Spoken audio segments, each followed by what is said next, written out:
Hey, what's up, everybody? Welcome back to Mile Higher Podcast, episode 205. We have had another crazy week here, and this episode is going up a little late, so we really appreciate all of your patience.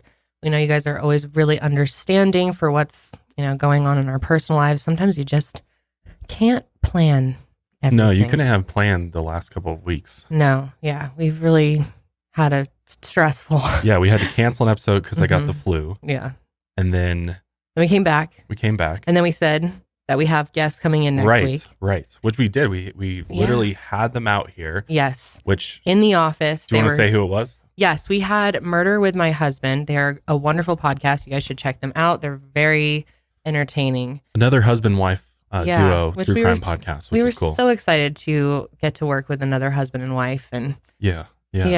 We literally had them out. We had had these episodes planned. We were going to do today's episode with them, which today we're covering Walt Disney conspiracies. Yes. So we were going to do that with them, and then literally probably 10, 15 minutes before we were going to come over here and sit down and record. Mm-hmm.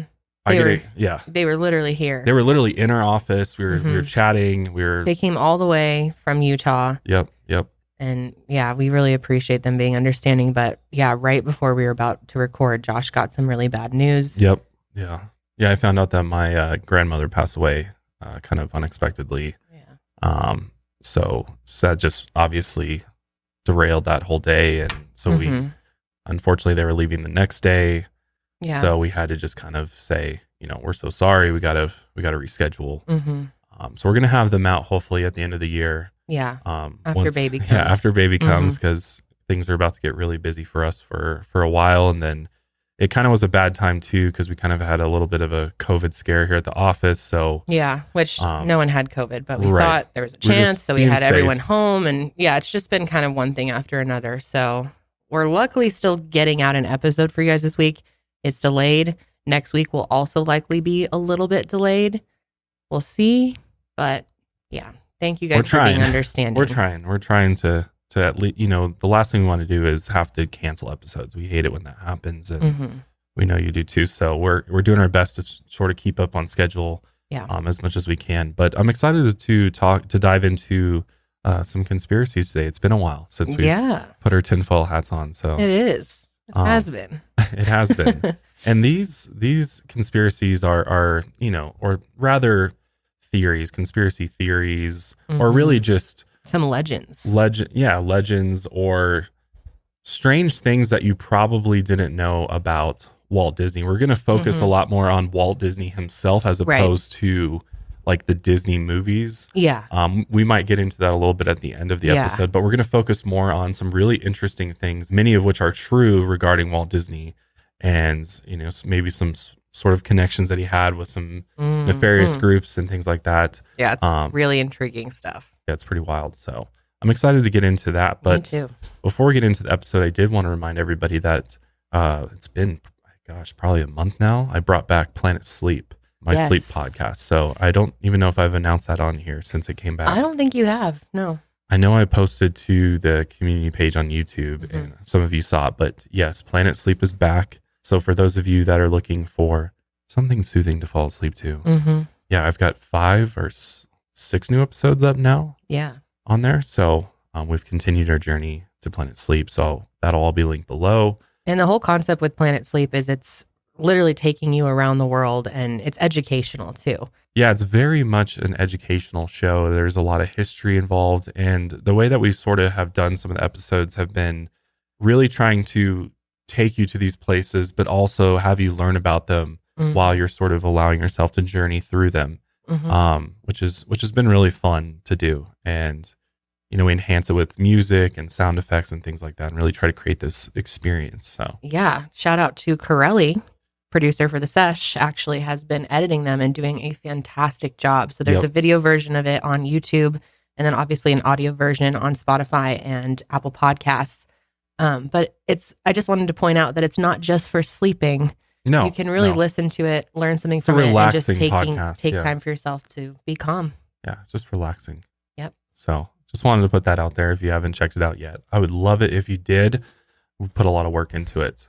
But let's go ahead and just jump right into Let's. the world of Walt Disney. And let's do start it. with a little bit of background on the man himself, Mr. Mhm. Walter Elias Disney. Yep. So Mr. Walter Disney was born on December 5th, 1901 in Chicago, Illinois. And shortly after he was born, his family moved to a farm in Marceline, Missouri, and later on to Kansas City, Missouri. And Walt always had an interest in art from a very young age. He always enjoyed drawing and playing with crayons.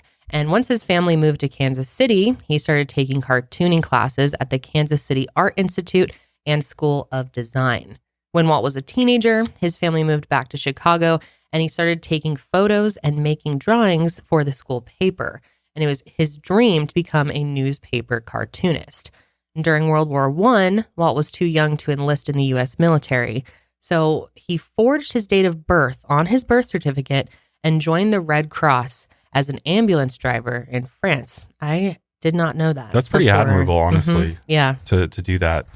Yeah. I mean, he's questionable, but that was good.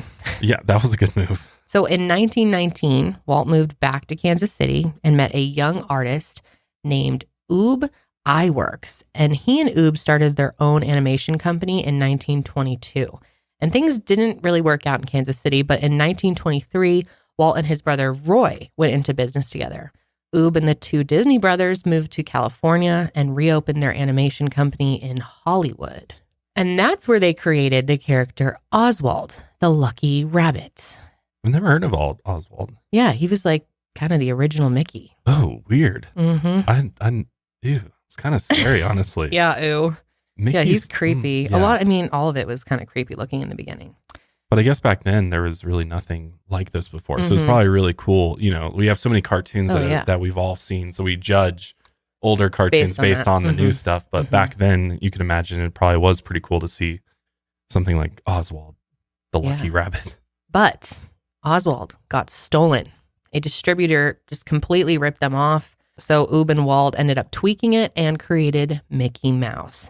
And eventually Mickey made his first debut in a Disney animated film, Steamboat Willie. That's where Mickey got his start. I had no idea that Really? Mickey was a rabbit before he became a mouse. That he was a rabbit? Yeah, I I didn't had really no know idea that either. that they tweaked him because the original idea got stolen. Imagine if it hadn't gotten stolen. I know. And Oswald the Lucky Rabbit was like the iconic character Oswald at Rabbit. Disney. And yeah. everybody wore like bunny ears at Disney. Like Alternate black universe, bunny ears. maybe? Yeah. But as you guys know, the rest is history. Mickey Mouse was a huge hit. And pretty soon, Disney created his friends, Minnie Mouse, his girl, Donald Duck, Goofy, and Pluto. What's your favorite out of those? Go.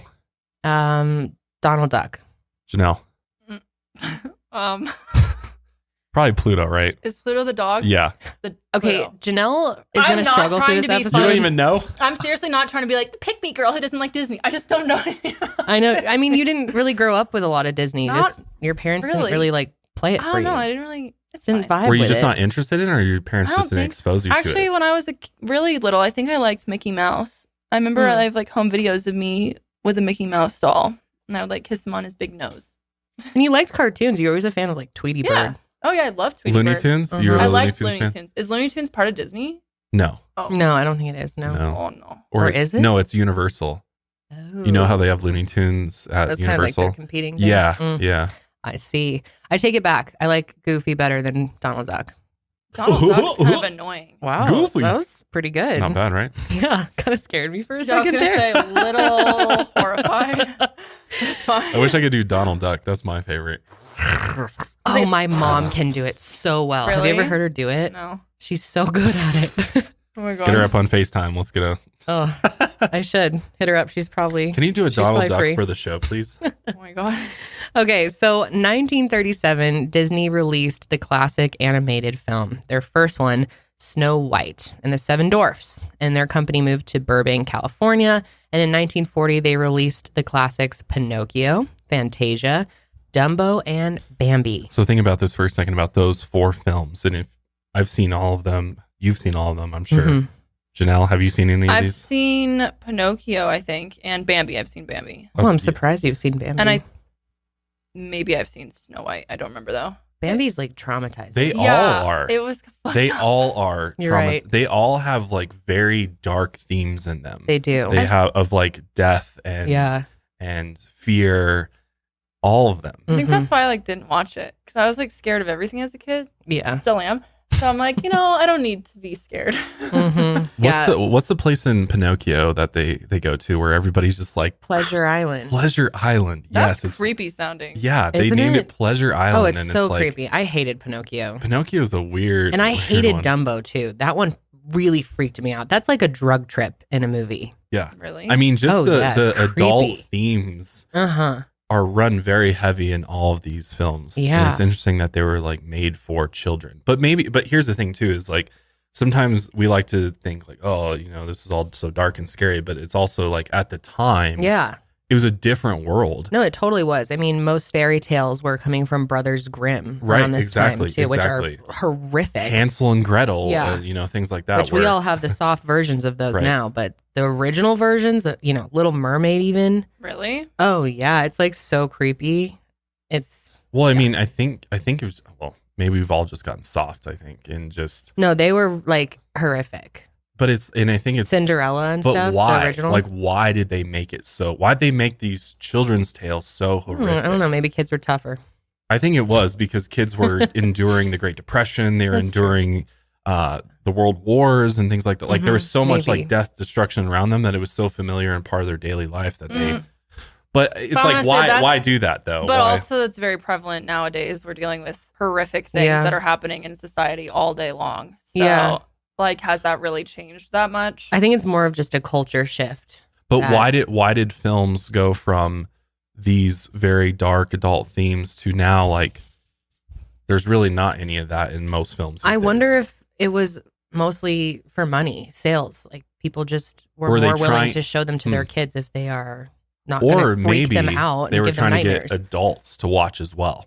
Maybe it was they went that route to try to get Originally, originally to get Yeah. adults in the theaters and adults to watch the films, Maybe. or be interested in it as much as kids. I don't really know, but these movies highly questionable, especially Fantasia. That What was one that has one? been. I don't even know. It's a strange. Isn't that one movie. like real weird? It is. It's very weird. It's very trippy. Yeah. And I mean, it's been re-released several times and redone. So has I think Pinocchio and Dumbo. I think maybe all of them, but they've had a lot of just really inappropriate, also racist themes going on in those movies as well. Which, when you think about the different elements of these movies, it's gonna really like kind of click in when we talk about some of these Yeah. theories and Yep. of where Walt's head was at the time. Yep. And what he was involved in, and Mhm. maybe there's a deeper reasoning for why these things made it into his movies, That's right. and that this wasn't all just a ploy to be entertainment for children, because it just seems like there'd be an easier, surefire way to make this like Mm-hmm. better for kids. Like, don't you want kids to be happy and not feel these other feelings of sadness and pain? Like the scene of Bambi getting shot, like as Yeah. a kid, you're like, ugh, like your heart wrenches. You see Disturbing. the mom's run, like it's like it Mhm. crushes you. Yeah. It's like, why were they doing that? I don't I don't know. know. But Disney films really became a huge sensation after all of these releases. And then the company moved into the 50s and started to release more of the classic animated films: Alice in Wonderland, Peter Pan, Cinderella. Alice in Wonderland trip, man. It is. A little like children's trip. It is a trip. Peter Pan.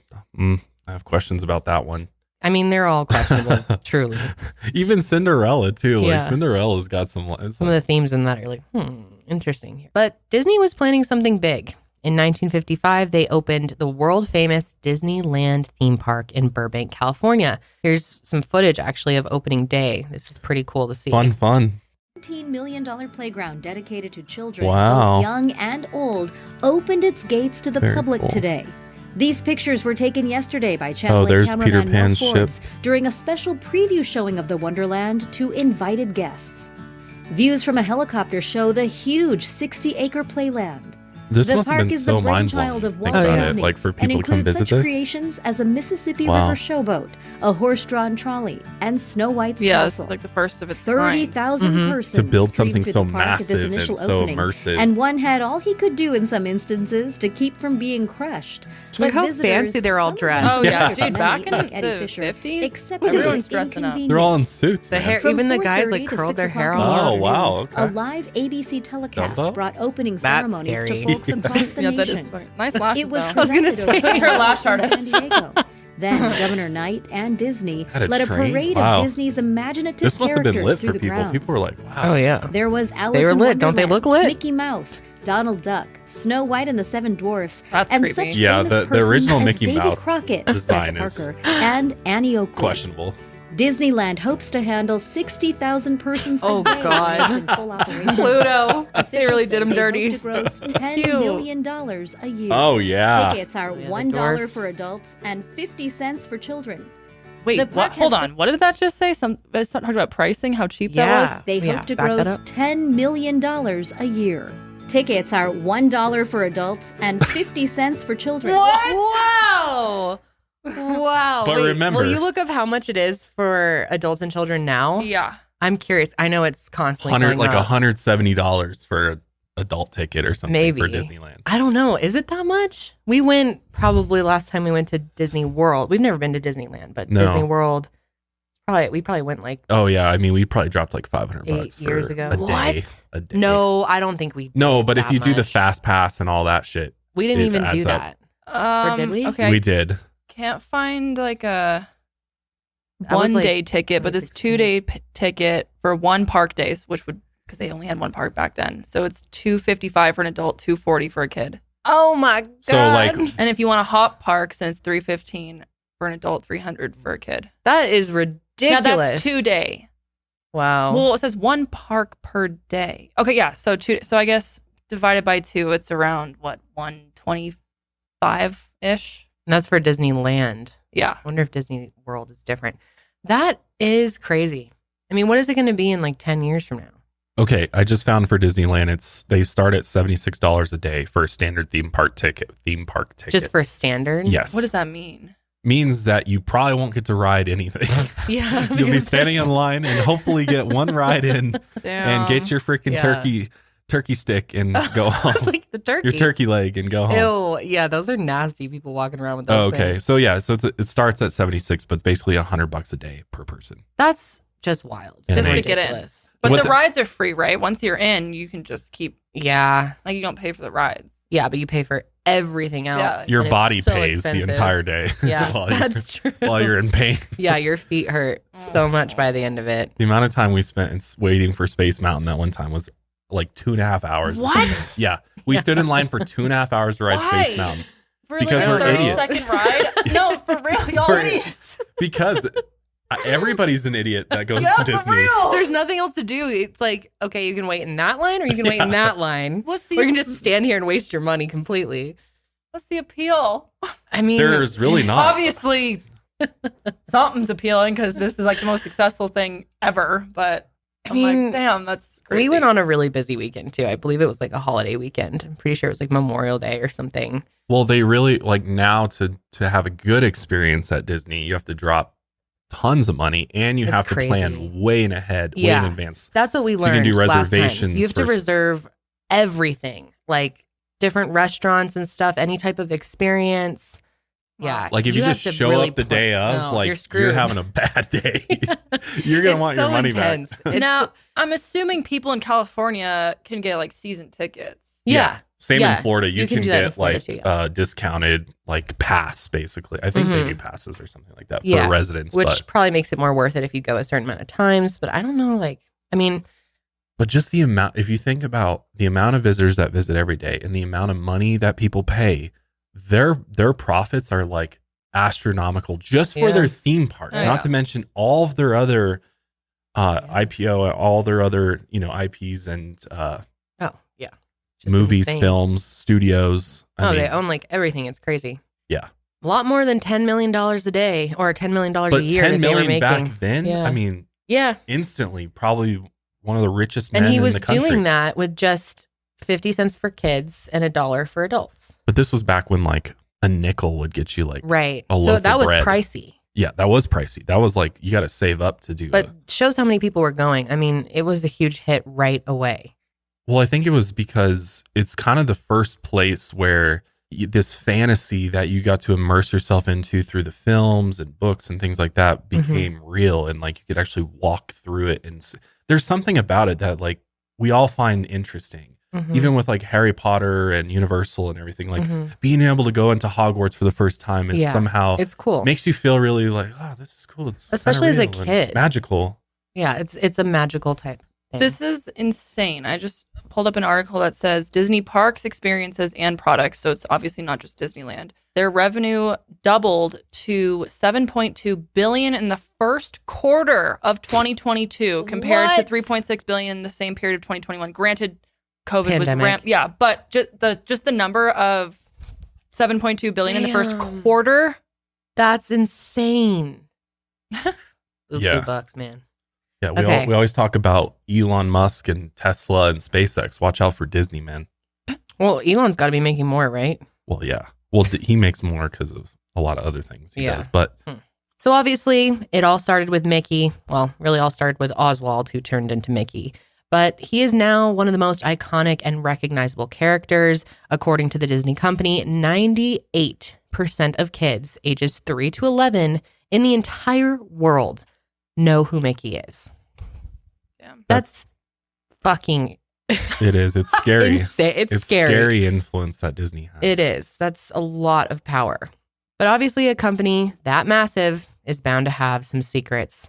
And a man as influential as Walt Disney is definitely going to attract a lot of rumors and conspiracy theories. So we're going to take a look at those. Yes, yes. And a lot of what we're going to talk about today focuses on Walt Disney himself. Yeah. So let's start by looking at probably one of the most popular Disney conspiracies out there. Growing up, you probably heard this one from friends at school, potentially. And, yeah. you know, This one's my I would say favorite. most people have heard of this theory. So some people think that Walt Disney, when he died, he had his body frozen so that one day when technology would allow it, they could thaw him out Mhm. and reanimate him, just like his cartoon characters, and bring him back to life. And Walt Disney could rise back to the throne. And that rumor his has business. kind of gone back. Like I've heard it that it's just his head is cryogenically frozen, that it's his full body. My grandparents used to tease me on the way to Disney World and tell me that he was frozen underground somewhere around. Like when you first drive up to Disney, it's like a bunch of trees and just land. And I used to just sit there and look outside and try to figure out where under the ground his frozen body was. Did that freak you out thinking about that? Yeah, but I was also confused because I was like, You're this probably is like, how is he- Orlando. Well, and you probably didn't even understand what it means to be like. You probably thought it was No. a giant ice block I did. in a freezer Exactly. somewhere. Like in Orlando. Yeah, I was like, this doesn't Ground add is up. cold. Yeah, they just got a big freezer underground that he's just in a giant ice block. Yeah, it's interesting. Like cryogenically freezing yourself. I mean, people do it. I mean, you can do it you can freeze your head. We've talked about that on the show before, right? Yeah, I At think some a long, point. long time ago. I think we Mhm. did. Mhm. We did in like one of our unexplained Yeah. episodes or something. It's interesting stuff. A lot of people do it. Yeah. Well, a lot of people, relatively. Yeah, a lot of people that have a lot of extra money, I guess, that Mhm. want to maybe see if they could bring themselves back in the future. That is so weird. No part of me would ever want to do that, even if it was free and proven to work. Really? But No.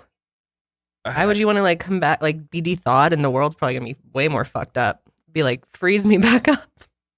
I have no interest in that. Put me in the ground or Yeah. scatter me. I don't know. Yeah, No and- freezing. Well, it's like you don't even obviously nobody knows if it would even work. We don't have the technology yet to bring somebody back from the dead, obviously.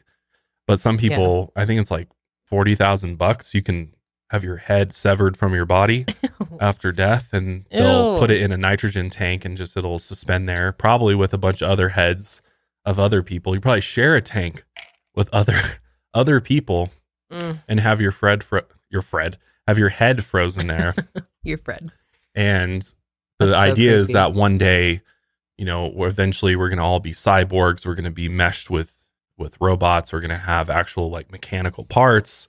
If you need a knee replacement or something like that, a knee replacement right now is still mechanical. Like we are sort of cyborgs in that way, but like technology to where your whole body could be robotic, but then your human head could be attached to it. Do you think You'd be people brought back to will life. eventually get robotic wieners? What the fuck? Yes, It's just, I'm curious. absolutely. I'm sure people would. Absolutely. People will get any sort of robotic stuff. Wait, like why would you want a robotic wiener?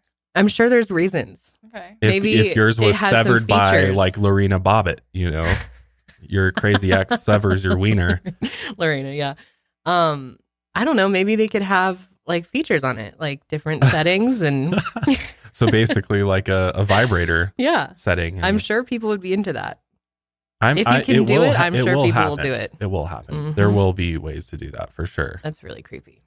But then there's people that will, you know, your head, you have to be reattached to a body, but then your body, you could do your whole body. I think it's like $200,000, and there's like a maintenance fee to keep your body suspended That's in this. insane. That's this disgusting. nitrogen the whole head tank. thing. What Yeah. the fuck? Yeah. What the fuck? Just a big no. Imagine working in a place like that where you're walking and there's just these giant silos, and you just know there's dead people suspended in these tanks, and they're just Ew. floating there. Just gives me the chills. And they've been Mm. doing this for a long, long time, like since Walt Disney's time. They've been doing this. Yeah. So there's people that are dead that are being preserved in these tanks for So 100 plus years. Is Disney one of those people? Well, this is what's interesting about Walt Disney is that he was a heavy smoker for most of his life, which many people were at the time. In November of 1966, he was diagnosed with lung cancer, and he was hospitalized that same month and spent about 2 weeks in the hospital. And on December 15th, 1966, Walt died at the age of 65. The family held a private funeral the next day, and Walt's body was cremated on the 17th. So that's like the official thing, is that he was cremated, and his ashes were interred at a family plot in a cemetery in Glendale, California. But obviously the theory goes that he wasn't actually cremated, that he was cryogenically frozen. So the rumor goes that Walt's frozen head or body is being kept at Disneyland under the allegedly haunted Pirates of the Caribbean ride. Oh, that's the theory. Underneath that Under ride. the ride.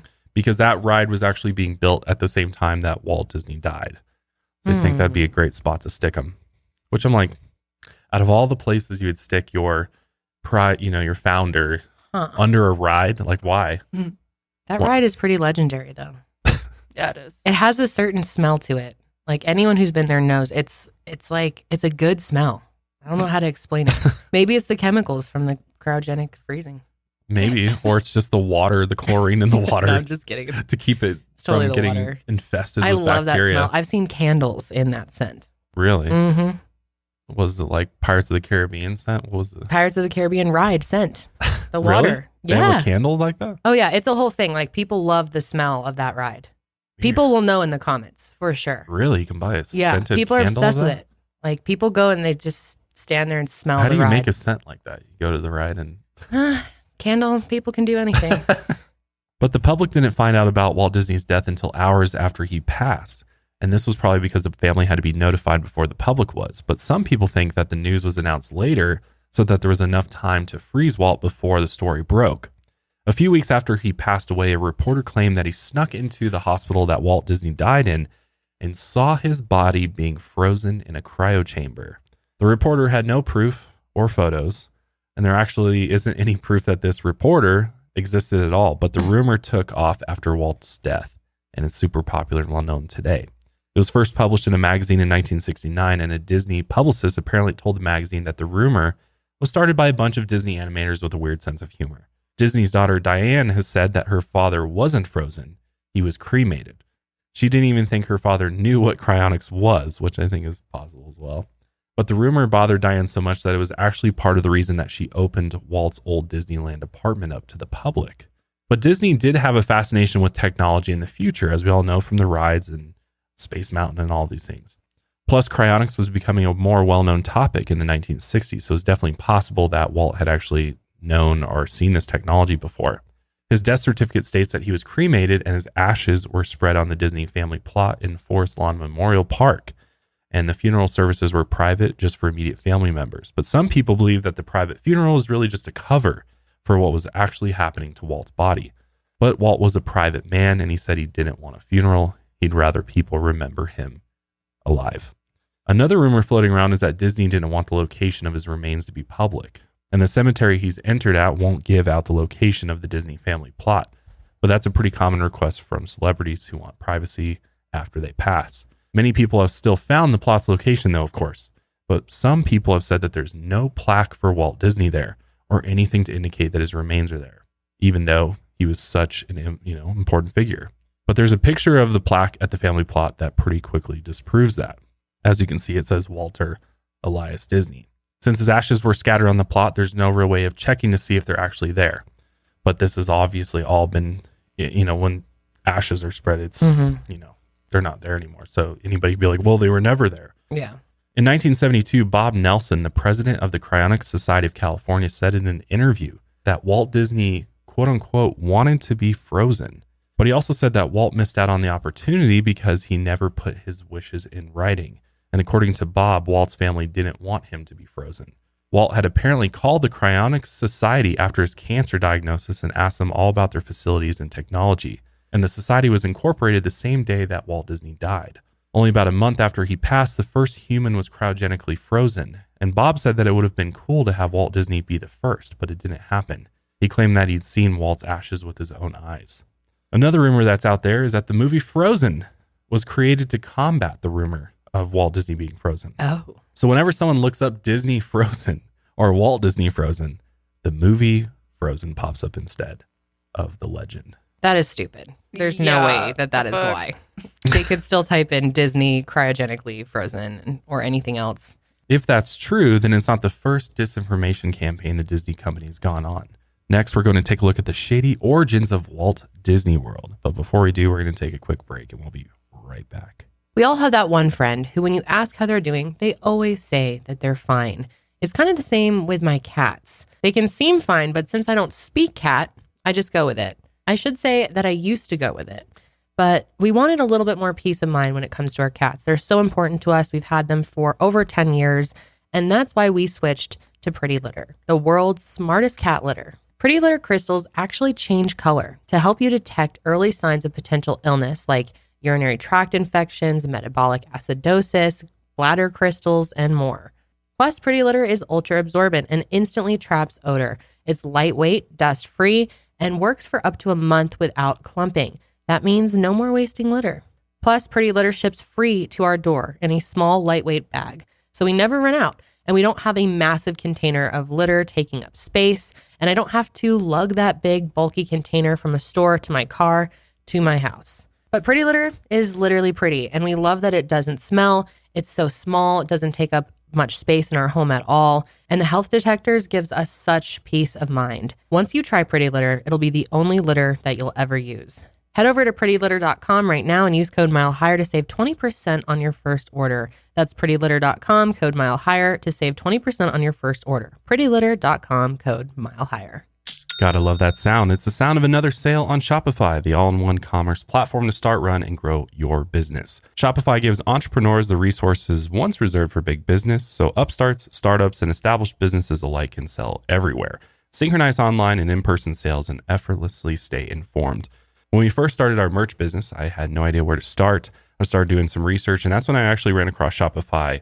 And I'm so glad that I used Shopify to set up our merch shop because it is by far the easiest e-commerce platform I've used. And it gives you all the tools that you need to build out a very robust website with all the features that most modern websites and e-stores have these days. Shopify is so easy that you don't need any sort of website development experience or anything like that. They have a Shopify Learn Academy, which is really helpful to learn all the ins and outs of Shopify. And getting a shop set up with Shopify literally took me less than an hour to get up and running. It's super, super easy. They walk you through each of the steps that you need. And it has all of the features that you need built into it. So you've got your payments, you've got your products, your inventory, you've got marketing, you've got your customer list. You have all that built into one place, which is what I love most about it, is it's everything all in one. You don't have to use a bunch of different programs or anything like that. So just like our store, milehighermerch.com, Shopify powers millions of businesses from first sale to full scale. So go to shopify.com/milehigher, all lowercase, for a free 14-day trial and get full access to Shopify's entire suite of features. Grow your business with Shopify today. Go to shopify.com/milehigher right now. That's shopify.com/milehigher. So back in the 50s, Walt Disney had big plans. He wanted to create not just a new theme park, but a new type of American city. That city was going to be called Epcot, which stands for the experimental prototype community of tomorrow. I had no idea. Who knew? I always wondered, what the fuck is Epcot? Me too.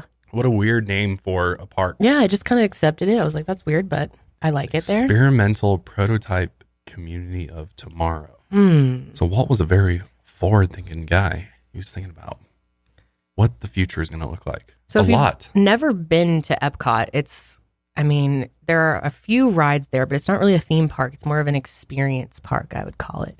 You go from country to country within the park, and there's themed food and things to buy, lots of shit to buy.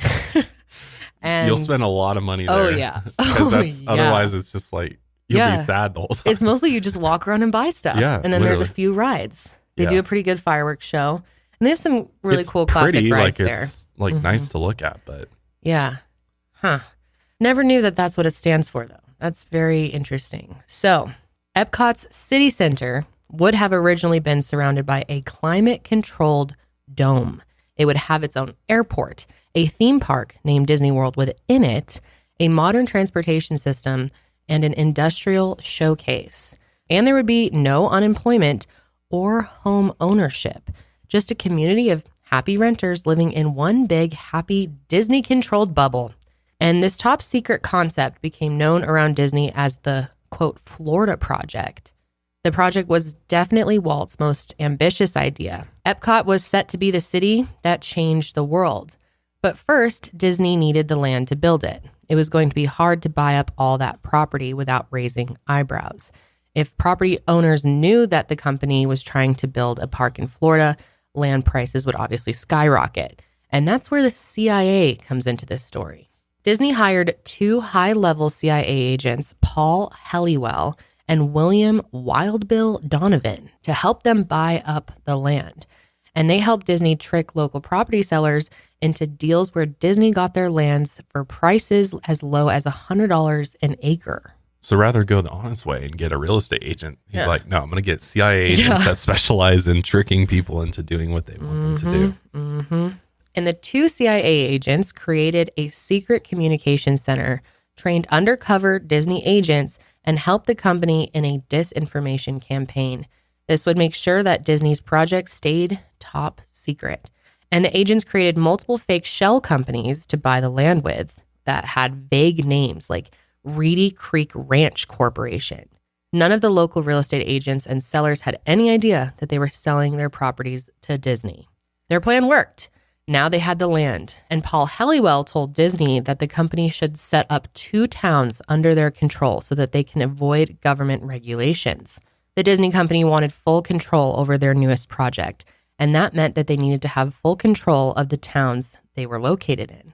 They couldn't have local governments getting in their way, of course, so Disney realized that they couldn't let any local residents have any voting power. That would give them the power to interfere with their business operations. Disney wanted to limit their voting powers, and they knew that that was a violation of the U.S. Constitution. But the CIA agents had a fix for that too. They actually used their law firms to write up legislation that would help Disney control their towns. And those lawyers sent off the text to Florida legislators who were happy to sign off on it without even taking a look at it. And that's how the towns of Lake Buena Vista and Bay Lake were created. Disney controlled those, quote, phantom cities by picking employees to become the only residents of the towns. And Yeah. today, only about 50 people live in these towns, and they're all Disney employees and their families. The Reedy Creek Improvement District was created as a result of Disney's scheme. That special district is essentially Lake Buena Vista and Bay Lake's government.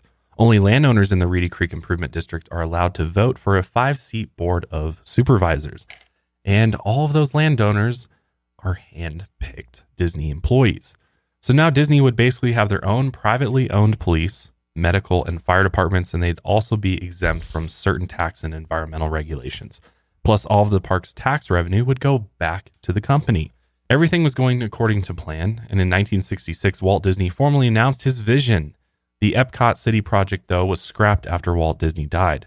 His brother Roy picked up the theme park project again, and that officially became Walt Disney World. And some of Walt's original plans became the Epcot that we know today. Walt Disney World officially opened in 1971 and has expanded over the past few decades to include multiple theme parks like the Magic Kingdom, Epcot, and Animal Kingdom, as well as a bunch of hotels. The Walt Disney World property is twice the size of Manhattan and almost the same size as San Francisco.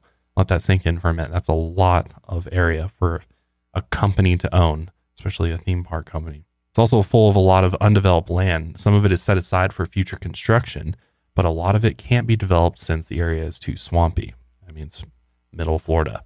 Walt Disney's concept of a new American city didn't become the Epcot of his dreams, but some of his ideas were used when Disney built their own planned community in the 90s. Those plans turned into the town of Celebration, Florida, which Disney used to control. Celebration, Florida was designed to be a spotless, diverse, and harmonious town just south of Walt Disney World. It would be walkable, safe, and happy for all residents. So many people wanted to move to Celebration that Disney actually created a lottery system for people to buy houses there. Residents had to follow a lot of strict rules, though, in order to live in Celebration. All the houses had to follow specific construction patterns and landscaping, and some people have called the town's uniform houses creepy, much like the ones in The Truman Show or the Stepford Wives. For a while, everything went pretty smoothly in Celebration, but the plan was always for Disney to sell off the properties they own there once the town had gotten onto its feet. In 2004, the company sold their control of the downtown area to a private company, which seemed like a good sign. But many residents said that the buildings in Celebration are crumbling, and the new company won't do anything to fix them. They ended up suing the company for letting the town's condos become basically uninhabitable. Celebration wouldn't be the last of Disney's issues in Florida. And this past April, Florida Governor Ron DeSantis signed a bill that will get rid of the Reedy Creek Improvement District. The special district is set to dissolve on June 1st, 2023. This will be huge for Disney since they won't be able to govern the park themselves. DeSantis probably made the move because he was angry that Disney spoke out against Florida's Don't Say Gay bill.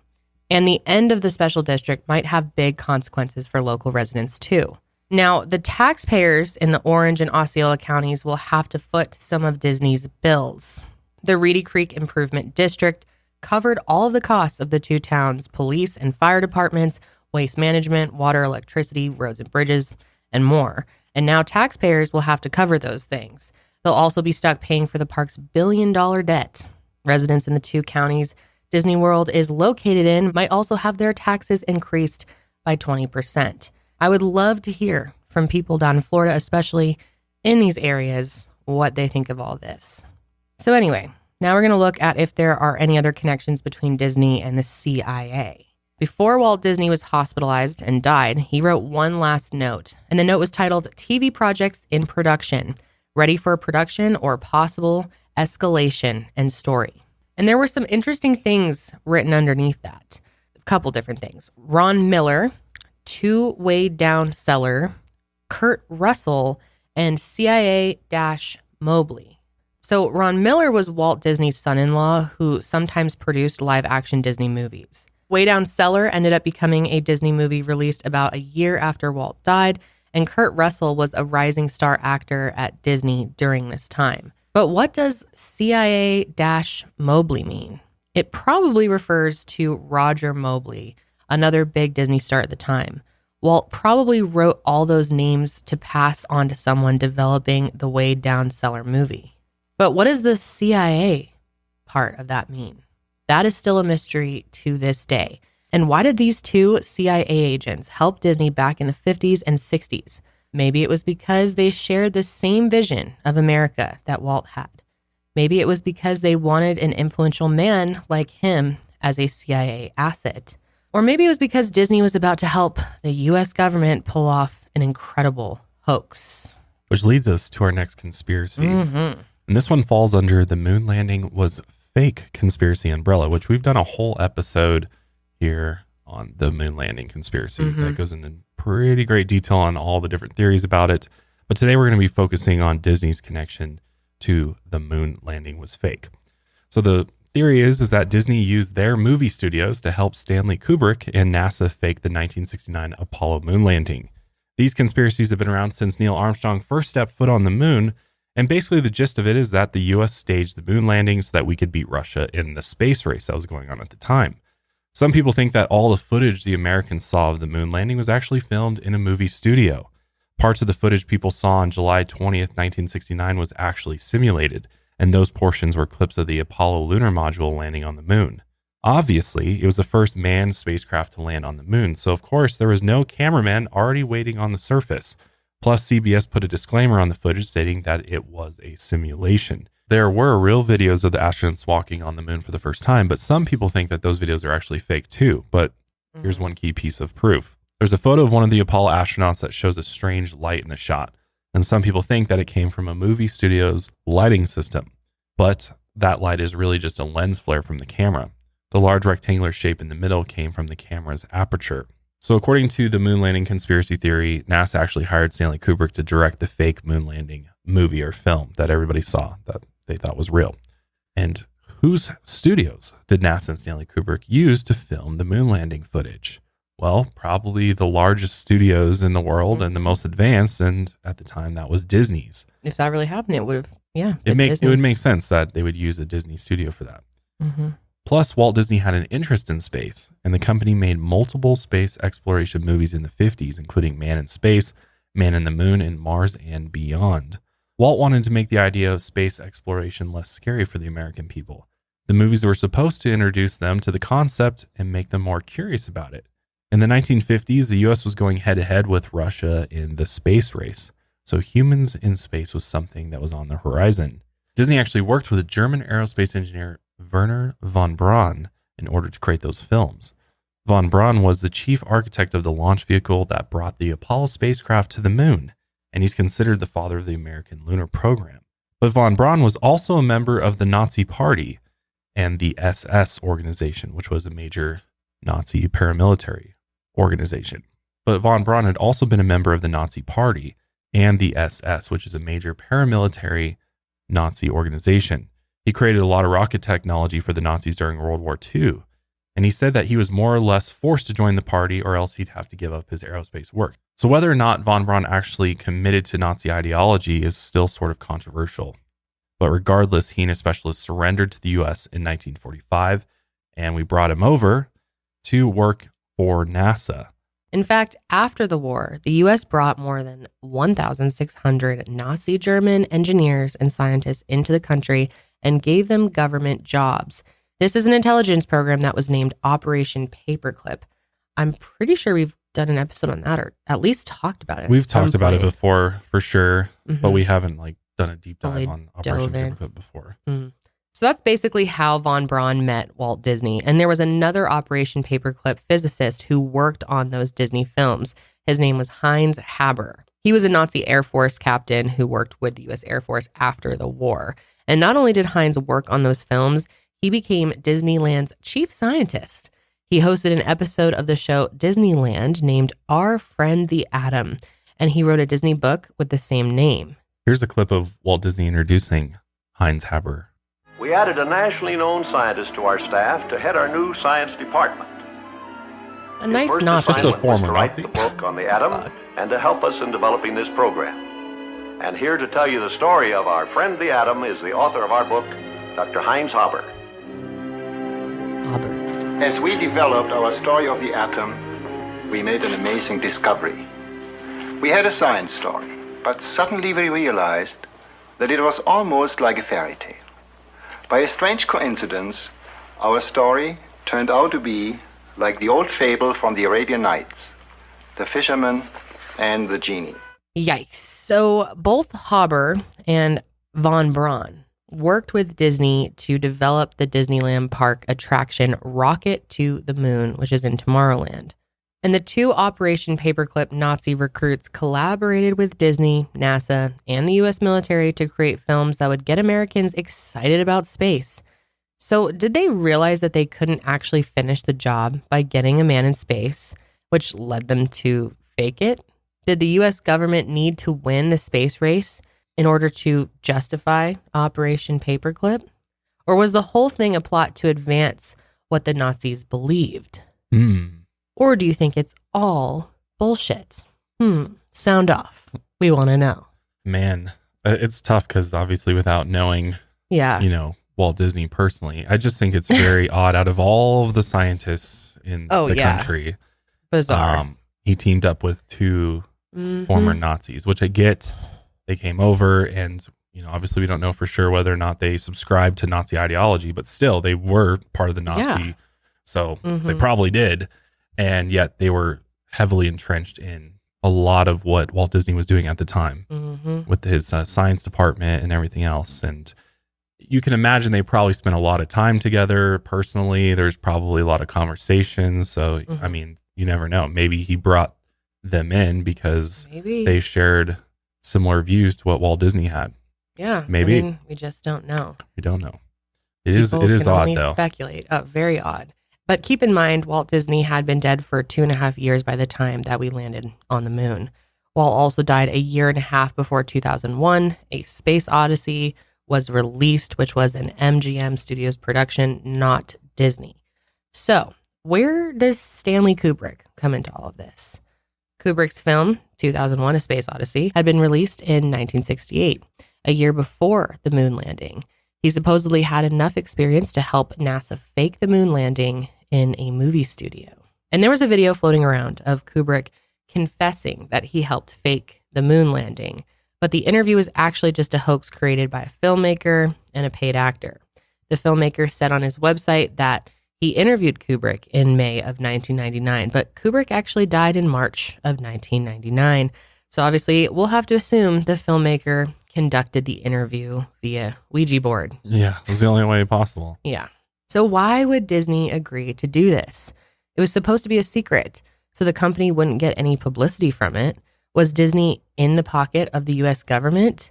Was he a secret Nazi himself? I mean, he was all wrapped up with CIA agents, and I don't know. It's very curious.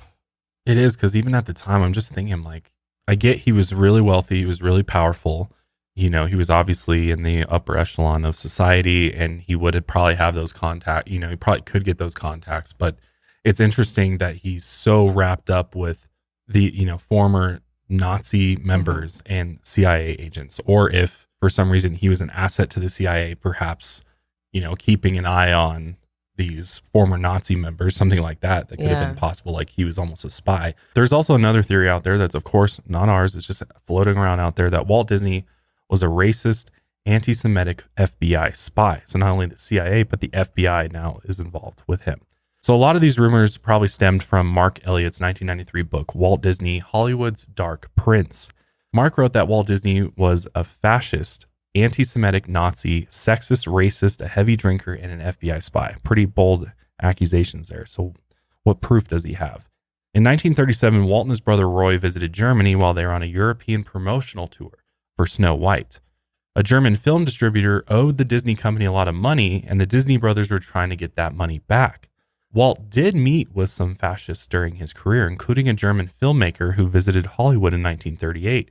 That filmmaker was actually one of Hitler's favorites. Walt personally invited her for a tour of his studios and showed her some of his Mickey Mouse sketches. But Walt was a capitalist at his core, so these meetings might have been more attempts to get their money back as opposed to something, else more nefarious. But it's still not a good look, especially when you consider the whole Operation Paperclip space Nazis thing. There's a lot of biographers out there that have said that there's no record of Walt Disney ever harboring anti-Semitic feelings. In fact, there were a lot of Jewish people employed by Disney that had prominent roles in the company's operations and productions. By all accounts, Walt was happy to work with Jewish people in the industry, and Disney actually produced some World War II propaganda cartoons to get public support against the Nazis. But there's also racist imagery in some older Disney productions, not the least of which was The Song of the South. Many animated Disney films had pretty offensive language and stereotypes, but you also have to remember that during the 1930s and 1950s, sexism was rampant, and unfortunately most men in the film industry and in America were sexist. But it's still not a good look. In 1938, the Disney company actually responded to a woman's job application with, "Women do not do creative work." But let's move on to the FBI informant allegations. These are actually somewhat true. And for 26 years, Walt Disney secretly informed the FBI about potential communists in the film industry. This included animators and other members of his own studio, writers, producers, union leaders, and film executives. In 1941, Disney's animators went on strike for better pay and working conditions, and I think they did that again pretty recently, actually. Obviously, Walt was a huge capitalist, and he was angry that a strike got in the way of his business. The Disney company fired most of the animators, but eventually Walt agreed to let the animators join a union.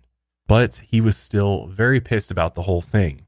Walt wanted to get his way, and the second Red Scare gave him the perfect opportunity to try and disrupt the unions. He accused the industry of being infiltrated by communists trying to undermine the American way of life by putting bits of propaganda in films. He also joined the anti-Semitic, anti-union, and anti-communist Motion Picture Alliance after the strikes. But that might have been more of a business move than anything else, since he wanted to bust the unions. But again, not a good look for Walt Disney. Walt actually testified at the McCarthy-era hearings in 1947. He spoke before the House Un-American Activities Committee and denounced communism. He also snitched on some people in his studio that he believed were communists, which tanked their careers. Here's actually a clip of Walt Disney testifying against alleged communists. I don't believe it's a political party. I believe it's an un-American thing. And the thing that I resent the most is that they are able to get into these unions and take them over and represent to the world that a group of people that are in my plant that I know are good 100% Americans are trapped by this group, and they're represented to the world as supporting all of those ideologies, and it's not so. And I feel that they really ought to be smoked out and shown up for what they are, so that all the good free causes in this country, all the liberalisms that really are American, can go out without this taint of communism. That's my sincere feelings on it. Very outspoken. Yeah. So Walt's first recorded interaction with the FBI happened in 1936. FBI Director J. Edgar Hoover reached out to Walt and told him, "I am indeed pleased that we can be of service to you in affording you a means of absolute identity throughout your lifetime." And it's not clear exactly what absolute identity means, so... I am indeed pleased that we can be of service to you in affording you a means of absolute identity throughout your lifetime. That is so strange. I'm curious what you guys think Absolute identity about that one. So I mean, that's a very interesting statement to come from the director of the FBI to Walt. It seems like that right there seems almost like the FBI owed Walt something. Mm-hmm. So Walt began officially working as an FBI informant on November 10th, 1941. And this was just a few months after the successful Disney animators strike. Walt secretly worked with the agency until he passed away in 1966. In 1954, the FBI approved Walt as a, quote, full special agent in charge contact, or SAC contact. SAC contacts were informants the Bureau trusted to help out with public relations, equipment, and insider intel. Throughout the 50s, the FBI actually helped Disney secure some permits for Disneyland. The FBI got permission to use Disneyland for their work in return. And we don't know exactly what purposes the FBI wanted to use Disneyland for, and we don't know if they actually did use the park. In exchange for his help, J. Edgar Hoover let Walt film inside the FBI offices. The two of them had a pretty cozy relationship throughout the years. Walt filmed multiple episodes of the Mickey Mouse Club at the Bureau's offices in Washington, D.C., and he promised the FBI that they'd air footage of the Mouseketeers, oohing and awing at the brave FBI agents essentially doing propaganda work for the Bureau. The Bureau also collaborated on scripts with Walt. They wanted to make sure that Disney was portraying the FBI in a positive light. So for the most part, Disney let them change parts of their scripts to make the FBI look good. And at one point, J. Edgar Hoover actually had one of the Bureau chiefs send a request to Disney about a movie script. He wanted Disney to edit the script for the film Moon Pilot so that it never outright mentioned the FBI. Disney agreed to make those changes. In 1993, the FBI released 570 pages of their files on Walt Disney after they were FOIA requested. And a lot of those pages are heavily blacked out or redacted. So it's possible that we'll never really know the full details of what Walt did for the FBI. It's interesting to me that he had such a cozy relationship with J. Edgar Hoover, because we know what a piece of shit J. Edgar Hoover was. Yeah. The guy was racist, he was homophobic, and the FBI killed Martin Luther King. Yeah. It's and pretty much fact he at was this just point. incredibly shady and wrapped up in so many different things. Scandals and all theories sorts of things, doing a bunch of illegal stuff. Yeah, one of the worst. So if you look at J. Edgar Hoover's personal views, you have to wonder that, Yeah. that there's personal friendships here. Mm-hmm. And so, Even that statement was very you really start to think, personal. did Walt Disney share those same feelings, thoughts? I mean, it makes Kinda you seemed like he wonder. did. Mm-hmm. And both of them were like deathly afraid of communists too, as well. Yeah. Very, very interesting. So Disney definitely made a decent amount of propaganda for the US government, but some people wonder if the Disney company is trying to push their other messages using secretive, subtle methods or subliminal messaging. We're going to dive into some of that subliminal messaging when we get back from our break. Last week, I came down hard with the flu. It was probably the most sick I've been in years. And one thing that absolutely helped me get back on my feet is Liquid IV. Sometimes just plain water and other drinks just don't cut it. With 1 stick of Liquid IV Hydration Multiplier and 16 ounces of water, it hydrates you 2 times faster and more efficiently than just water alone. What's great is that Liquid IV hydration comes in refreshing flavors like watermelon, lemon, lime, strawberry, pina colada, and more. My favorite flavor is watermelon. It actually tastes pretty good. So it's not like it's horrible to drink Liquid IV at all. It actually tastes really delicious. Again, 1 stick of Liquid IV and 16 ounces of water hydrates faster and more efficiently than water alone. It contains 5 essential vitamins, which is super important, especially when you're trying to get healthy: B3, B5, B6, B12, and of course, vitamin C. With 3 times the electrolytes of traditional sports drinks, it's made with premium ingredients. It's non-GMO and free from gluten, dairy, and soy.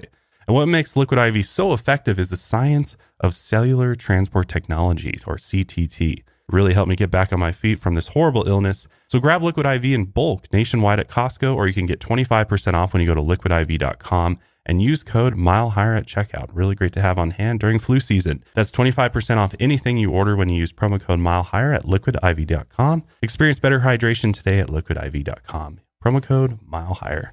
These days, who isn't watching Netflix? In fact, I've been watching Netflix so much, I'm running out of things to watch. I've watched so many different things, all the good shows, and I wish there was more. Well, with ExpressVPN, you can get more out of your Netflix account. ExpressVPN is an absolute game changer when it comes to Netflix, because what it allows you to do is connect to another country through a VPN tunnel, which then makes Netflix think that you're actually physically located in that country. Well, what does that do for you? It, in fact, unlocks a whole new library. So if you connect to Canada through ExpressVPN, Netflix then shows you the Canadian library that it offers. Or you can connect to England's Netflix library, and it unlocks a ton of new shows, movies, and it gives you so much more to watch. And best of all, ExpressVPN makes it super easy with their app. It's literally 1 click. You choose where you want to connect to, and boom, you just refresh your Netflix browser, and you've got a whole bunch of new content to watch. I've been using ExpressVPN for years now, and it's the only VPN service I trust on the daily. It offers blazing fast speeds. You can stream in HD with 0 buffering. It's compatible with all your devices, including your phone, laptops, media consoles, smart TVs, and more. So be smart and stop paying full price for streaming services and only getting access to a fraction of their content. Get your money's worth at expressvpn.com/milehigher. Don't forget to use our link at expressvpn.com/milehigher to get an extra 3 months of ExpressVPN for free. So does Disney hide subliminal messaging in their children's movies? Now, this has been a really popular theory for a while. People have always been fascinated on it. I know I did a video about just different possibilities when it comes to subliminal messaging at some point in my earlier YouTube days. And it's always been very interesting to me. You may have heard that a lot of Disney movies have some R-rated hidden symbols or messages. And probably one of the most well-known examples of the hidden messages is in one of Disney's old cartoon kids movies. The Disney animated film, The Rescuers, which was released in 1977. Did you ever see that one? Yeah, I did see The Rescuers, actually. Yep. I used to like that one. Yeah, me It's a too. kids movie that tells the story of a group of mice that rescue kidnapped children. And for over 20 years, people enjoyed the family-friendly movie without any complaints about inappropriate content. But that changed in 1999 when Disney announced that they were recalling millions of home video copies of the movie. It turns out that The Rescuers contained 2 frames of a naked woman in the background of one of their scenes. Oh, wow. That Yeah. was really in there? Yep, that was really in there. Oh my God. Yeah, you can see a woman's breasts back there. Wow. Mm-hmm. So these two frames were in the movie since 1977, but they're really hard to spot, because the movie is moving so fast that no one would really notice unless they were looking for these frames specifically slowed it down, and pausing it. Yeah. So Disney said that their animators did not insert these frames. Someone in post-production did. And the image wasn't in the movie's 1992 home video release because those copies came from a different print. So we don't know exactly how many people were able to see that image before Disney recalled the film. But clearly, it wasn't really common knowledge until Disney announced the recall decades later. I kind of think it's interesting that Disney was the one that recalled it instead of just kind of ignoring it until it was actually brought to the public by people who figured it out. Right. Because it was there for so long. Why would they all of a sudden draw attention to it and cause such a ruckus? Yeah, I was thinking the same. Or maybe like the leadership changed there after Walt died and things changed. And there was somebody that was trying to keep on Walt's method and inserting subliminal messaging. And they're like, oh, this is actually a bad idea. We shouldn't be putting this kind of shit in children's films. We should remove that from that Rescuers film. There's a topless woman in there. So weird. Was it a joke though? You think this was just a joke that somebody did? Thought it was funny to put it in there? Like why? I mean, if the frames are moving so quick and you don't really see it at all anyway, why but that's how put it in there in the subliminal first place? Messaging works. It's so fast that our brain picks up things that like a millisecond though? Yeah, I was gonna say, that's the theory behind it. I'm not just. I don't really believe that one because I think it was more like a prank, a joke, because it happened so fast. Someone was trolling. Right. You would think that it would be more. It'd be in more frames or like in the more visible if they're really trying to. Because like, is your brain even going to register? I don't think anybody even probably noticed it until they looked at it frame by frame at Disney. Yeah. Some people think that Disney actually recalled the movie to boost their home VHS sales. The theory is that the controversy would attract more VHS sales from people looking for those inappropriate images, and people might buy other Disney home releases to look for other hidden messages as well. I don't know. Honestly, that kind of seems more believable that this was like a sales tactic. And to recall it? Yeah. I feel like that'd be more damaging than helpful, but I don't know. There have been other scenes from Disney kids movies that people think are kind of fishy. For example, there's a scene in The Lion King that has raised some eyebrows. I would say this is the most popular one. In this scene, Simba walks to the cliff's edge and flops down on it, and he kicks up this like cloud of dust that fades into the night sky. It's actually, this whole part of the movie is such a beautiful scene, so it's kind of sad that this whole theory is wrapped up in it, but you can see the dust kind of creates letters. Outlines of letters. It could be, not for sure, but people think it says sex. I think you got to look pretty damn hard at that to pull that out of there. But again, like that's what subliminal is. It's like subtly spelling it. And there's a legend online that a 4-year-old was watching the movie back in 1995 and he turned his head for a second and he saw that it said sex. He told his mom about the letters, and the mom told a religious organization called the American Life League. And that organization had already been boycotting Disney because they thought their movies contained sexual messages. So it's kind of difficult to see the letters unless you really look at it. It's also pretty hard to believe that anyone casually watching the movie would notice something like that. But this is really interesting, and I don't think a lot of people know this. But one of the Lion King's animators confirmed that the dust was really supposed to spell something out. But he said it was actually supposed to spell SFX.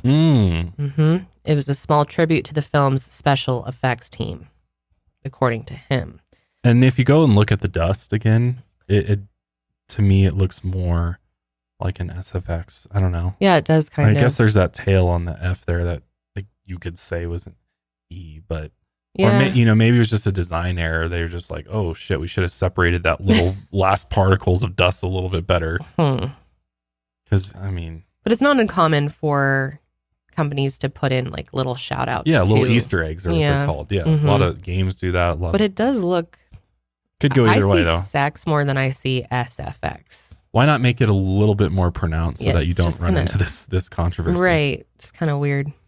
So obviously that explanation hasn't really satisfied a lot of people. They've pointed out a lot of other examples of what they think are Disney trying to sexualize children. There are some promotional posters and images from Disney films that people believe have sexual symbols in them. Look at this Lion King poster, for example. That's some shit. Yeah, that is that is something. something else. That's some ass. That's some nice booty there. I don't know. Do you think that was the thought behind it? I mean, he looks weird in this. That's like not even how he looks. No, it's like I know. It's distorted to make this image work. Yeah, why not make it I kind of believe that one. It's weird. Yeah. It does look like arms going up. Yeah. And then, like, even in the top, the hourglass. hair, Yeah. like it really does. Questionable. Do you think there's just a bunch of like trolls working at Disney maybe, and they're just like It could be. Maybe it's like a culture thing there, or I don't know. Maybe culture thing? maybe these people are onto something, that they really are trying to put these images out there to children. Like, is that possible? Guess it could be. I think it could be. I mean, pretty or it's much just everything these days is a sexualized. coincidence, though. or is it a case of like just seeing things where there's nothing to actually be seen? Your brain just sees pictures. I mean, you can look at abstract art and also find sexual images, and I don't know. I really am torn on this whole thing, but the Little Mermaid poster also. This one, I don't know, man. It really looks like a big golden dildo to me. What do you think? It really does. It really looks does. like a big penis. Yeah. Big golden penis there. Yep. It really does. That one is God, yeah. it's pretty prominent, and it doesn't even like make sense with the rest of the picture. And it's like, why? It'd be so easy to just make it not look like that. Yeah. And I don't know. Is it just one person that draws all these posters, and they're just a sick person that wants to put little sexual tidbits in there? Not just one person. I mean, it's like over time, tons of different True. people. So is there a bigger thing going on here? I don't mean, know. this next one is Look at this. scary. Yeah. This cover of Icelandic Disney magazine. What? That's some shit. That is some shit. I don't for know. Sure. I don't know how you deny that. That is so disturbing. What is that part supposed to? Oh, her I think it's- shoulder. Oh, She's yeah. hugging him. Got it. A little shoulder Oh, ruffle. yeah. Yeah. But I mean, come on. Right. That That looks is like a dick. Definitely. A blue dick. I didn't see shoulder. I didn't see any. I couldn't even tell what that was until you just explained that. It's And just, even the crease at the top. I mean, I don't know. I don't know. it's like, come on, man. Okay, next we have this Tangled poster. This one is I think a little bit more of a stretch in my opinion, but it could be. People think that the hair that's wrapped around the dude here, I've never seen Tangled actually. People say it's great, but apparently it says sex right here. I don't think any kid would ever look at that Yeah. and spell that out. No. I think No. here's my thing with it though, is like, I get that these things look like that, but what does that actually do? Like, what's actually happening there? Are kids actually, is this having an effect on people? Or is this just funny because we're all adults and we're looking at this and we're like, oh, this kind of looks like that on a kid's thing. Like, is a kid ever going to register that looks like a penis, or that spells out sex? Mm-hmm. Like, the subliminal messaging thing is just like, I don't know about it. I don't know. I mean, some of them are. are like, I do think may have been put in there possibly as So is pranks. So is there any kid out there that's ever existed that's like, oh, I saw that one poster, that one Disney poster? I don't know. I mean, and there's that it was legend. a but woman's it's not ass, confirmed. and it just stuck in my head all these years. It was Mufasa's face, but it was a woman's ass. Well, that's and- the thing with subliminal messaging, and maybe we should do an episode on that. That'd actually be quite interesting. It's like, even if you don't register it, your brain, Your that's the subconscious is theory, like, is that eh. you're right. I think there's stronger arguments for subliminal Yeah. messaging than any of these Disney examples. Okay, so there's also a scene in Aladdin that sounds like, and I don't know if you've ever heard this, but I don't think we can play it because of copyright. But it says, Who it says sounds it? like, I think it's Aladdin. yeah, it might be Aladdin. Anyway, it sounds like he's saying, good teenagers, take off your clothes. But Disney confirmed that it's actually saying, good tiger, take off and go, which is kind of weird wording. But I've heard it before. It is weird. But it's like, I heard that after I already had heard the theory. So it's like, is your It's brain the- looking I think for it's the it? genie that says it. Oh, maybe it is. Or I it's the think magic carpet that says it. I don't know. It doesn't matter. There aren't just references to sex that people have found in Disney's content. For example, take a look at this still from 101 Dalmatians. Looks like there's a possible swastika in the Dalmatians print. Or there's this still from an episode of DuckTales. Remember DuckTales? It says, Ask about Illuminati. Yeah, that one's weird. What? Huh? Right? No. Yeah, that actually is real. That's actually It's really in really there. crazy, because if that's in there, then I guess it makes all these other ones a bit more believable. Right, I Like know. that they really are dropping these little things. Wow. Mm-hmm. Wow. That's interesting. So obviously the question is why? So the last theory we're going to talk about today has to deal with Club 33 and Freemasons. So some people think that this exclusive Club 33 might be hiding interesting secrets. To keep guests from going into unauthorized areas, Disney parks use Go Away Green. It's a bland green color painted on buildings so visitors' eyes naturally gloss over them. The color is usually used to disguise utility closets in areas under construction, but at Disneyland, it's also used to hide Club 33. Club 33 is an ultra-exclusive, private members-only club. It's for high-profile celebrities who want to enjoy fine dining and entertainment at Disney parks. The club is a way for these elites to get away from the crowds. There are Club 33 locations in Walt Disney World, Tokyo Disneyland, Shanghai Disneyland, and the original Disneyland Anaheim location. The Disneyland location is the most famous, though, and it's also the most expensive. Club 33 has been visited by celebrities like Tom Hanks, Tiger Woods, Christina Aguilera, and Elton John, and it costs tens of thousands of dollars to join, and the waiting list for this club has sometimes been decades long. Walt Disney got inspiration for Club 33 after he saw the executive lounges at the 1964 New York World's Fair. He wanted an exclusive lounge where he could entertain VIPs and elites. When Disneyland opened, Club 33 was the only place in the park where alcohol was sold. State laws required an address from any business that wanted a liquor license, so Disney needed to give their members club an address. The original Disneyland Club is located at 33 Royal Street in New Orleans Square. This is probably where the club gets its name from. It might also have been a reference to the 33 original corporate sponsors of Disneyland. But some people think that the club's name actually comes from Freemasonry. It's been rumored that Walt Disney built Club 33 to be a Masonic lodge.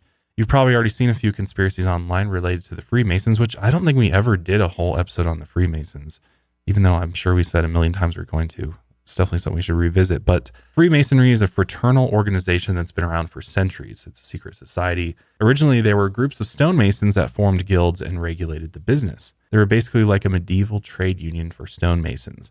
There were a lot of ceremonial rites involved, and masons were expected to keep trade secrets within their individual guilds. It was basically a medieval patenting method. Freemasons still exist today, but they're not stonemasons anymore. But the organization is still based on a lot of ceremonies and traditions. Masons are grouped into individual local Masonic lodges. Any man can become a Freemason as long as they're above the age of 18 or 21 in some places, and women are strictly prohibited from becoming Masons. Outside of the ceremonial stuff, most of what the Masons do is charity work and service. It's kind of like a Greek letter college fraternity, but with more tradition and service and without any of the insane partying. However, a lot of people think that the Freemasons are tangled up in the occult or the Illuminati, and that they've been accused of being involved in lots of different conspiracies, including the New World Order or the spread of Satanism. Walt Disney was rumored to be a 33rd degree Mason, and in Masonry, the 33rd degree is an honor given to members who've made important contributions to Masonry or to society. Some examples of other 33rd degree Masons are President Harry Truman, Arnold Palmer, and Henry Ford. It's actually interesting. My grandfather is I want to say he's like a 20-something degree Freemason, and he showed me his Freemason ring, so I know it's legit. He's coming over tonight. Maybe we'll ask him. He's like obsessed with joining all these fraternal organizations. He was part of the Elks. He was a part of the Shriners. All of these groups, which is very interesting. I should ask him. Yeah, we should ask him why he joined those groups. Mm-hmm. So was Walt Disney a Freemason? Not exactly. He was a member of the Order of the De Mole, which is a Freemason-sponsored youth fraternal organization. De Mole International was founded in 1919 in Kansas City, and it's been a youth group for boys aged 12 to 21. And the group mainly focuses on charity and service work, much like the Freemasons. Walt Disney joined De Mole International in 1920 when he was 19 years old, and he was one of the organization's first members. And he was pretty committed, but it doesn't look like he ever became a full-fledged Freemason. Walt Disney actually made Mickey Mouse a member of the Order of De Mole, and Walt did receive the De Mole Legion of Honor Award, which is their equivalent to the Mason's 33rd degree. There's actually some rumors online that Walt's older brother, Roy Disney, was briefly a Freemason, but that's never really been confirmed. On June 15, 1967, Disneyland's Club 33 officially opened, but Walt passed away in 1966, 6 months before the club was completed. And today you can visit Club 33 if you're lucky enough to snag a reservation that a member has canceled. If you get in, take a look at the trophy room. It has a max occupancy of 33 people. That's random. Back in the day, Disneyland actually had its own Masonic club. The club was created in the 50s for Disney employees, but there's not a lot of info about the club or when it was disbanded. There's also an interesting reference to Freemasonry in Walt Disney World's Magic Kingdom. If you take a ride on the Liberty Square riverboat, you'll pass by the Big Thunder Mountain roller coaster. And on that ride, there's a small crate on the dock that's labeled H. Abiff's Working Tools. And that's a reference to Hiram Abiff, who is a character in an allegory that Masons learn about during the third degree ceremonial stage. That's really bizarre. That is really weird. The third degree is the last of the 3 Masonic degrees. Once a Mason completes the ceremonial stage to become a Master Mason. The legend of Hiram Abiff goes something like this.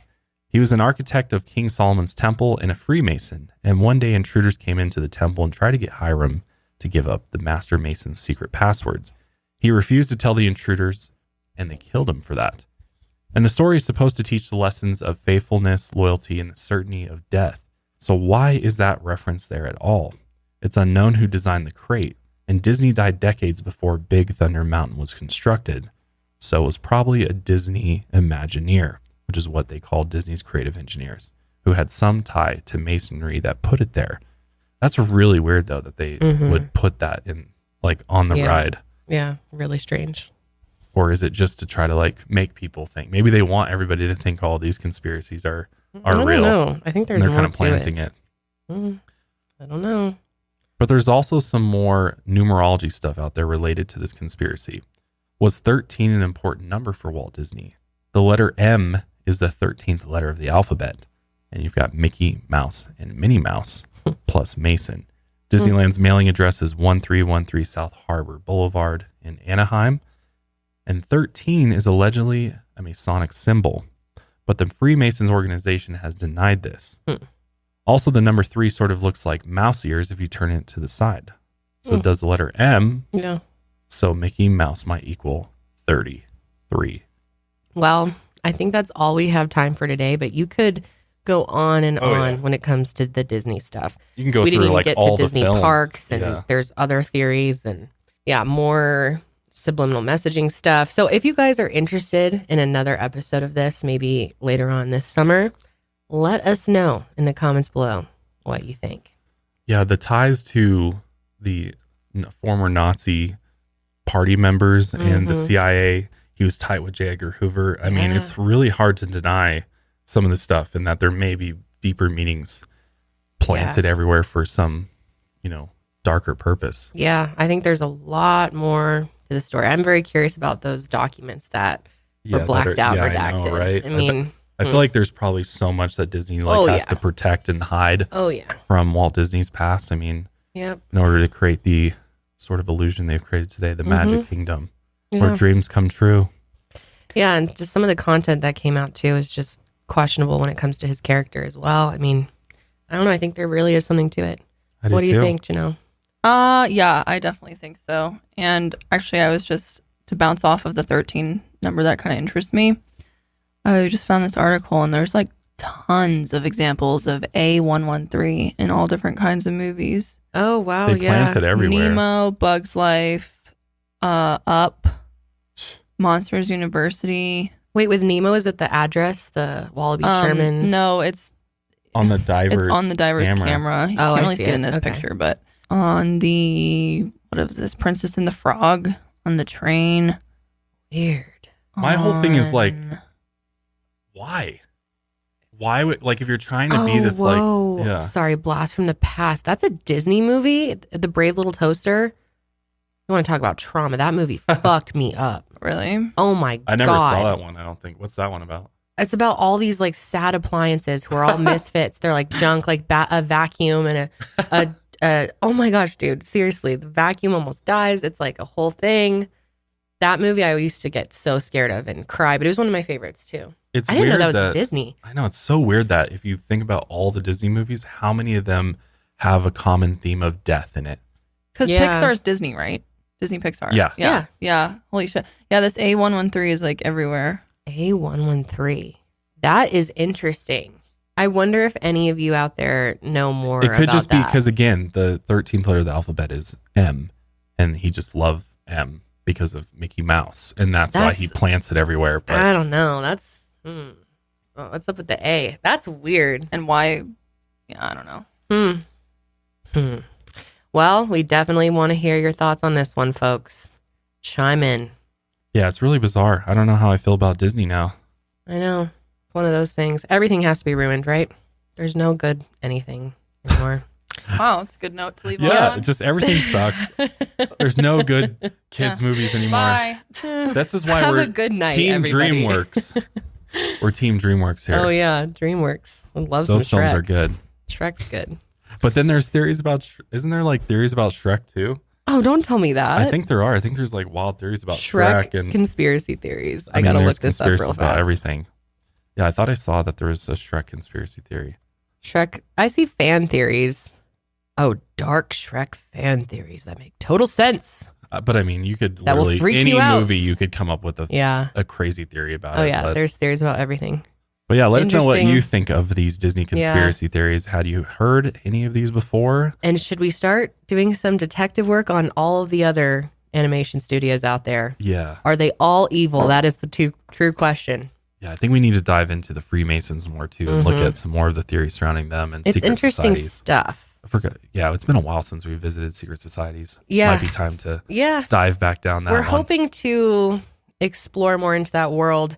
For a while, we really had to pull back from the world of conspiracies because it's a huge like trigger word for Yeah, YouTube. yeah. And I hope I can even say that. I'm like a little nervous, but I think it's gotten a little better. Yeah. But it just got to the point where it's like you couldn't say anything without, and it punishes our content, who it gets pushed to, and Yeah. but there are definitely some things that we are curious about, and we might dive back in.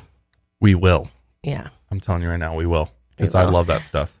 Yeah, it's interesting. It really is. We'll go ahead and wrap up today's episode there. Thank you again for joining us for another episode of the Mile Higher Podcast. If you enjoyed this episode, make sure if you're watching it on YouTube, give us a thumbs up. Make sure you're subscribed. If you're watching us on Spotify now, which we have video on Spotify, Yeah. please make sure you're following us there so that you always get notified. And Spotify will push you our newest episodes when they come out. Spotify's the way to go. If we can build Yeah, up we all even use more Spotify. viewership there, then we Even have to YouTube, worry that'd be less cool. about the YouTube bullshit. Right, exactly. So So, we will see you guys next time with another episode. And until then, keep taking your mind up. mile higher. higher. What he said.